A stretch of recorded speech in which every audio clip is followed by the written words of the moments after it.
শাহজালাল ইসলামী bank PLC এর 24তম বার্ষিক সাধারণ সভা ডিজিটাল প্ল্যাটফর্মের মাধ্যমে অনুষ্ঠিত হয়। সভায় 2024 সালের 31 ডিসেম্বর তারিখে সমাপ্ত বছরের নিরীক্ষিত হিসাব বিবরণী এবং নিরীক্ষা প্রতিবেদন গৃহীত ও অনুমোদিত হয়।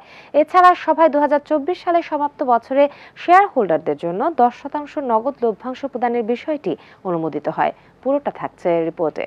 শাহজালাল ইসলামী ব্যাংক পিএলসির 24তম বার্ষিক সাধারণ সভা এজিএম ডিজিটাল প্ল্যাটফর্মে অনলাইন ভিডিও কনফারেন্সের মাধ্যমে অনুষ্ঠিত হয়। সভায় সভাপতিত্ব করেন ব্যাংকের চেয়ারম্যান এ.কে আজাদ। বার্ষিক সাধারণ সভায় এজিএম 2024 সালের 31 ডিসেম্বর তারিখে সমাপ্ত বছরের নিরীক্ষিত হিসাব বিবরণী এবং নিরীক্ষা প্রতিবেদন গৃহীত ও অনুমোদিত হয়। এছাড়া সভায় 2024 সালের সমাপ্ত বছরে শেয়ার হোল্ডারদের জন্য 10% নগদ লভ্যাংশ প্রদানের বিষয়টি অনুমোদিত হয়। সভায় ব্যাংকের পরিচালক পর্ষদের চেয়ারম্যান জনাব এ.কে আজাদ এবং ব্যবস্থাপনা পরিচালক মসলিউদ্দিন আহমেদ বক্তব্য রাখেন। অনুষ্ঠানটি সঞ্চালনা করেন ব্যাংকের এসিভিপি ও কোম্পানি সচিব মোহাম্মদ আবুল বাশার। সভায় ব্যাংকের চেয়ারম্যান এ.কে আজাদ বলেন, মুদ্রাস্ফীতি ও মূল্যস্ফীতির ফলে জনজীবন দুর্বিষহ হয়ে উঠেছিল। এমন পরিস্থিতি খাপ খাইয়ে আমরা আমাদের লক্ষ্য পূরণে এগিয়ে চলেছি এবং 2024 সালে রেকর্ড 1073.4 কোটি টাকা পরিচালনা মুনাফা অর্জন করতে সক্ষম হয়েছি।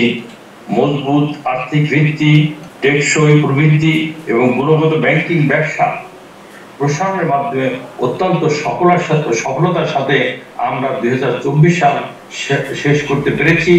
সবাই অন্যান্যদের মধ্যে ব্যাংকের ভাইস চেয়ারম্যান মোহাম্মদ ইউনুস ও মহিউদ্দিন আহমেদ, পরিচালক বৃন্দ ডক্টর আনোয়ার হোসেন খান, মোহাম্মদ সানাউল্লাহ শহীদ, হারুন মিয়া, আকাশ উদ্দিন মোল্লা, খন্দকার শাকিব আহমেদ, ইঞ্জিনিয়ার মোহাম্মদ তহিদুর রহমান, ফকির আতারুজ্জামান, মোহাম্মদ মুশিউর রহমান চমক, মিসেস তাহেরা ফারুক, ফকির মাশরিকুজ্জামান, স্বতন্ত্র পরিচালক নাসিরউদ্দিন আহমেদ ও মোহাম্মদ রিয়াজুল করিম উপস্থিত ছিলেন। শাহজালাল ইসলামী ব্যাংক আমাদের কোনো ধরনের কোনো লিকুইডিটি ঘাটতি, terms of the local currency or foreign currency কখনোই আমাদের পরিচিত হয়নি এবং আমাদের যে ইনভেস্টমেন্ট ডিপোজিট ইস্যু ছিল সেটা কখনোই 80% অতিক্রম করেনি, যেটা রেগুলেটরি ফ্রেমওয়ার্কের লিমিট ছিল 92%।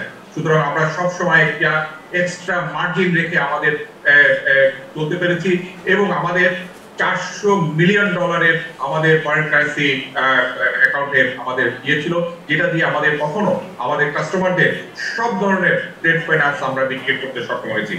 এছাড়া ব্যাংকের অতিরিক্ত ব্যবস্থাপনা পরিচালক ইমতিয়াজ ইউ আহমেদ, উপব্যবস্থাপনা পরিচালক এম সাইফুল ইসলাম ও মুস্তাফা হোসেন, ব্যাংকের আইন উপদেষ্টা ব্যারিস্টার খান মোহাম্মদ শামীম আজিজ, ব্যাংকের বহির্নিরীক্ষক আজিজ হালিম খায়ের চৌধুরী অ্যান্ড কোম্পানি লিমিটেডের partner Mohammad Ashrafuzzaman ACA, independent scrutinizer Jesmin and associates এর প্রতিনিধি জেসমিন আক্তার এফসিএস, ব্যাংকের সিএফও মোহাম্মদ জাফর সাদেক এফসিএ এবং শেয়ার হোল্ডারগণ অনলাইনে উক্ত এজিএমে অংশগ্রহণ করেন।